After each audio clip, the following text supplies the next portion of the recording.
നമസ്കാരം. നമസ്തേ. നരേന്ദ്രമോദി സർക്കാരിനെ സംബന്ധിച്ചിടത്തോളം 2014 ഭരണത്തിലേറുന്നു. 2026 ഇതിനു മുമ്പ് ഏറ്റവും വലിയൊരു പ്രതിസന്ധി രൂപീകരിക്കപ്പെട്ടത് 2019 കർഷക സമരവുമായി ബന്ധപ്പെട്ടാണ്. അന്ന് വലിയ തരത്തിലുള്ള പ്രശ്നങ്ങളോട് പോകുന്നു. ഇപ്പോൾ 2026 CJPയുടെ സമരം ഒരു പരിധിവരെ വലിയ തരത്തിലോട്ട് പോകുന്നു. ഏറ്റവും അവസാനം ധർമ്മേന്ദ്ര പ്രധാന്റെ രാജിയിലോട്ട് എത്തുന്നു. പക്ഷെ അതിനുശേഷം രാജി BJP ഉണ്ടാവില്ല എന്നുള്ള തരത്തിലുള്ള വാർത്ത വന്നപ്പം അടുത്ത ലക്ഷ്യം അത് മോദി തന്നെയായിരിക്കും എന്നുള്ളത് വലിയ തരത്തിലുള്ള കാര്യങ്ങൾ വന്നായിരുന്നു. അപ്പോൾ ഒരുപക്ഷെ മോദിയുടെ രാജി വരെ ആവശ്യപ്പെടും എന്നുള്ള വാർത്തകൾ വന്നായിരുന്നു. എന്നിരുന്നാൽ പോലും ഇപ്പോൾ വരുന്ന പ്രധാനപ്പെട്ട വാർത്തകൾ എന്ന് പറയുന്നത് നരേന്ദ്രമോദിക്കെതിരെ ഒരു എന്താ പറയുക അട്ടിമറി ശ്രമം ഇന്ത്യയിൽ നടക്കുന്നു എന്നുള്ള തരത്തിലൊക്കെ വാർത്തകൾ വരുന്നുണ്ട്.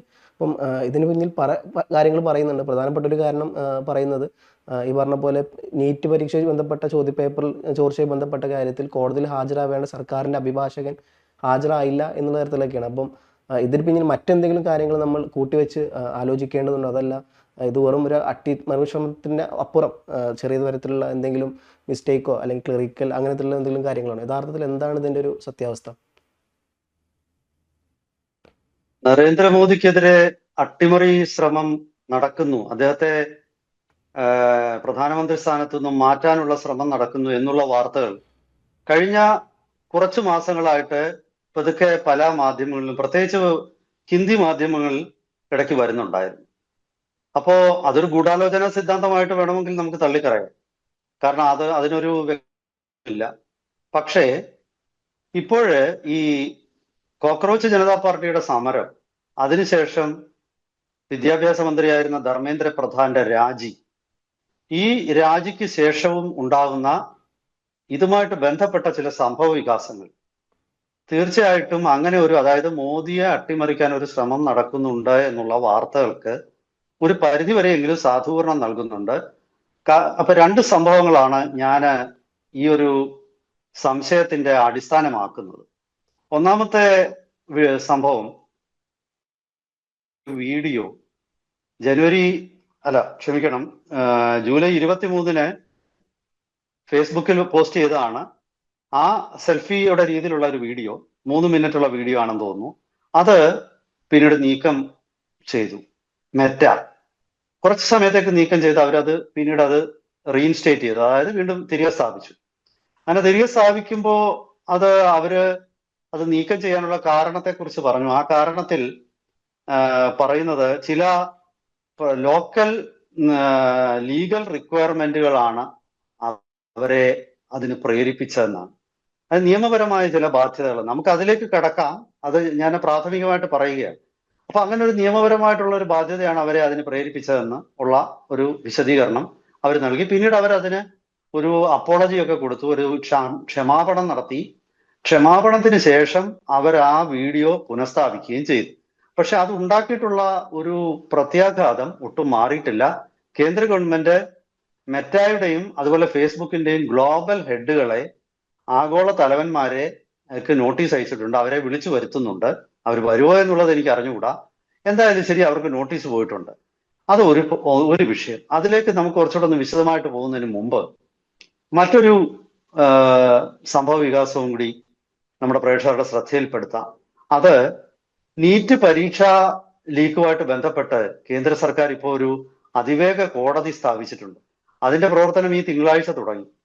പക്ഷെ തിങ്കളാഴ്ച കോടതി പ്രവർത്തിക്കാൻ തുടങ്ങുമ്പോൾ കേസിൽ പ്രോസിക്യൂഷനെ പ്രതിനിധീകരിക്കുന്ന വക്കീൽ അവിടെ എത്തിയിട്ടില്ല. പ്രോസിക്യൂഷൻ എന്ന് പറഞ്ഞാൽ CBI ആണ്.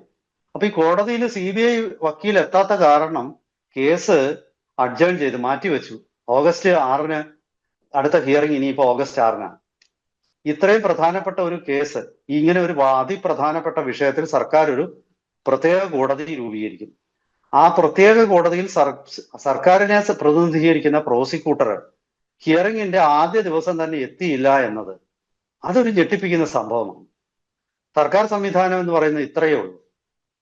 അത് ഒരു കേന്ദ്രമന്ത്രിയുടെ രാജിക്ക് കാരണമായ ഒരു സംഭവത്തെക്കുറിച്ച് ഒരു കോടതി അവിടെ വാദം നടക്കുമ്പോൾ സർക്കാരിന്റെ ഭാഗം പറയേണ്ട വക്കീൽ എത്തിയില്ലെങ്കിൽ എന്താണ് അതുകൊണ്ട് അർത്ഥമാക്കുന്നത്? ഒന്നുകിൽ സർക്കാരിന്റെ പിടിപ്പുകേട്, അതല്ലെങ്കിൽ ഇതിനെ ആരൊക്കെയോ ചേർന്ന് ഈ സംവിധാനത്തെ അട്ടിമറിക്കും. അതായത് ഇത് അൾട്ടിമേറ്റ്ലി ചെന്നെത്തുന്നത് പ്രധാനമന്ത്രിയുടെ തലയ്ക്കായിരിക്കും.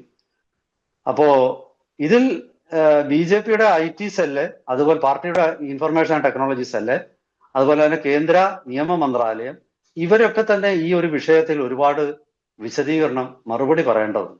അപ്പൊ നമുക്ക് അതുകൊണ്ട് തന്നെ ഇതൊരു വെറും ഗൂഢാലോചന സിദ്ധാന്തമായിട്ട് തള്ളിക്കളയാൻ പറ്റില്ല എന്നാണ് എനിക്ക് തോന്നുന്നത്. നമുക്ക് ആദ്യത്തെ നമ്മൾ പറഞ്ഞ ആ വീഡിയോ, മെറ്റയിലെ ഫേസ്ബുക്കിലെ ആ വീഡിയോ സംബന്ധിച്ചിട്ട് നമുക്കൊന്നുകൂടെ ഒന്ന് വിശദമായിട്ട് നോക്കാം. അതിനുശേഷം ഇതിലേക്ക് വരാം. പിന്നീട് നമ്മുടെ ഒരു നിഗമനം, ഈ സംഭവങ്ങൾ നൽകുന്ന ഒരു സൂചനയെക്കുറിച്ച് നമ്മുടെ ഒരു വിലയിരുത്തലും നമുക്ക് പറയാം.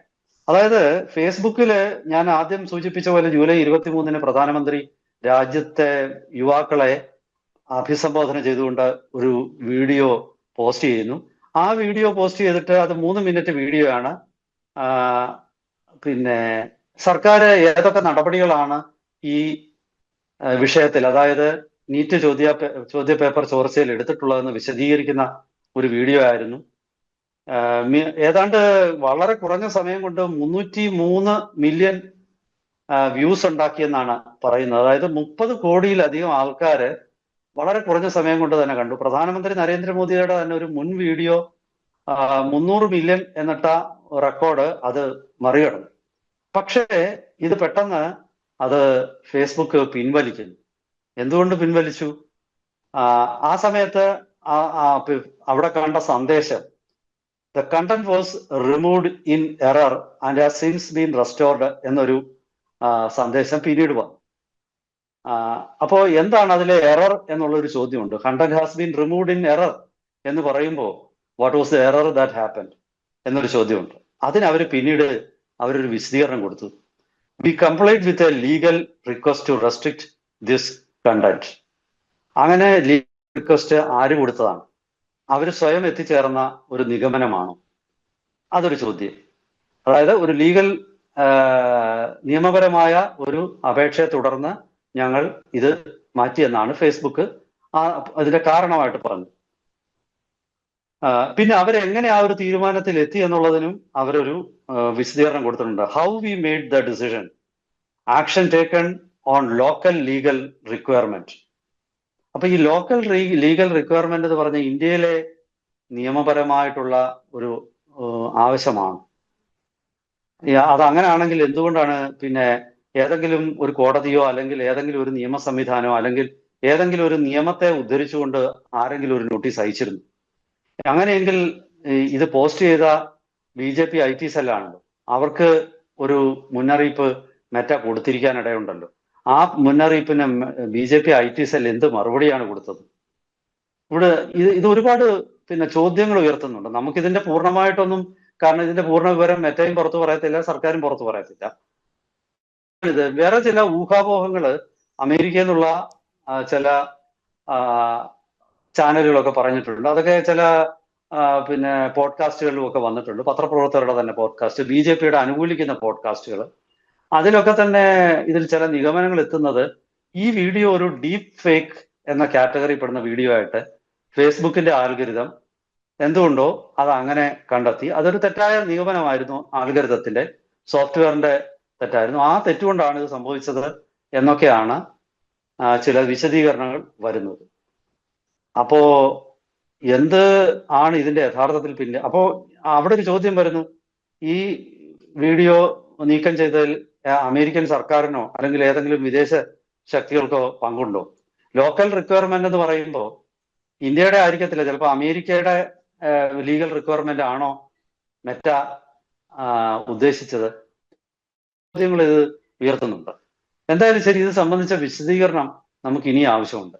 അപ്പോൾ സ്വാഭാവികമായിട്ടും യാതൊരു തരത്തിലും കോൺട്രവേഴ്സ്യൽ അല്ലാത്ത ഒരു വീഡിയോ ഫേസ്ബുക്ക് പോസ്റ്റ് പിൻവലിക്കുക, അതായത് സർക്കാർ എന്താണ് നടപടികൾ എടുക്കുന്നത് എന്നുള്ളത് സർക്കാരിന്റെ ഏറ്റവും വലിയ സർക്കാരിനെ പ്രതിനിധീകരിക്കുന്ന വ്യക്തി, പ്രധാനമന്ത്രി ഒരു വീഡിയോ ചെയ്യുമ്പോൾ അത് മെറ്റ അത് പിൻവലിക്കുമ്പോൾ സ്വാഭാവികമായിട്ടും അത് മറ്റാരുടെയെങ്കിലോ സമ്മർദ്ദത്തിന് വഴങ്ങിയാണെന്നുള്ള ഒരു നിഗമനം നമുക്ക് തള്ളിക്കളയാൻ പറ്റില്ല.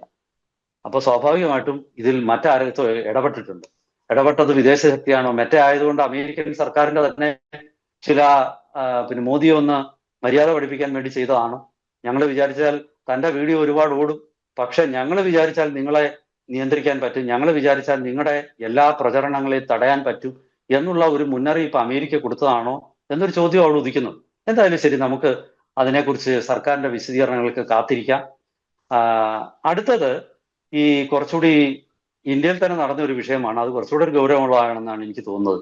അതായത് ഈ കഴിഞ്ഞ തിങ്കളാഴ്ച നീറ്റ് പരീക്ഷാ ചോർച്ചയുമായിട്ട് ബന്ധപ്പെട്ട് പ്രതി ചേർക്കപ്പെട്ട, അതായത് 2 പ്രതികളുടെ ബെയിൽ ആപ്ലിക്കേഷൻ, ജാമ്യാപേക്ഷ ഈ കോടതിയിലെത്തി. 2 പേരെ, ഒന്ന് ദിനേശ് ബിവൽ, മറ്റത് വികാസ് ബിവൽ. ഈ 2 പേരെയും ജാമ്യാപേക്ഷയുമായിട്ട് അവരുടെ വക്കീല് അതിവേഗ വിചാരണ കോടതിയുടെ മുന്നിൽ, ട്രയൽ കോർട്ടിന് മുന്നിലെത്തി. പക്ഷേ അപ്പോ CBIയുടെ പ്രോസിക്യൂട്ടർ ഇല്ല. കോടതി ഏതാണ്ട് 1-1.5 മണിക്കൂർ അയാൾക്ക് വേണ്ടി കാത്തിരിക്കുന്നു. വക്കീലിനെ കാണുന്നില്ല. അവസാനം ഈ കോടതിയുടെ ജഡ്ജി തന്നെ പറയുന്നു, ഈ വാദിഭാഗം വക്കീൽ പ്രോസിക്യൂട്ടർ ഇല്ലാത്ത കാരണം നമുക്ക് ഇത് മാറ്റിവെക്കാമെന്ന് പറയുന്നു. ഓഗസ്റ്റ് 6 കേസ് മാറ്റിവെക്കുന്നു. ഇത് അങ്ങനെ ഒരു നിർദ്ദേശം കോടതിയുടെ ഭാഗത്തുനിന്ന് വന്നു എന്നാണ് ചില വാർത്തകളൊക്കെ സൂചിപ്പിക്കുന്നത്. അതല്ല, വേറെ ചിലർ പറയുന്നത് പ്രതിഭാഗം വക്കീല് ഇത് ചൂണ്ടിക്കാണിച്ചു. അതായത് പ്രോസിക്യൂഷൻ ഇല്ലാത്ത കാരണം ഇതെങ്ങനെ നമുക്ക് നീട്ടിവെക്കണം എന്ന് പറഞ്ഞു. ഉടൻ തന്നെ കോടതി നീട്ടിവെച്ചു എന്നും പറയുന്നു.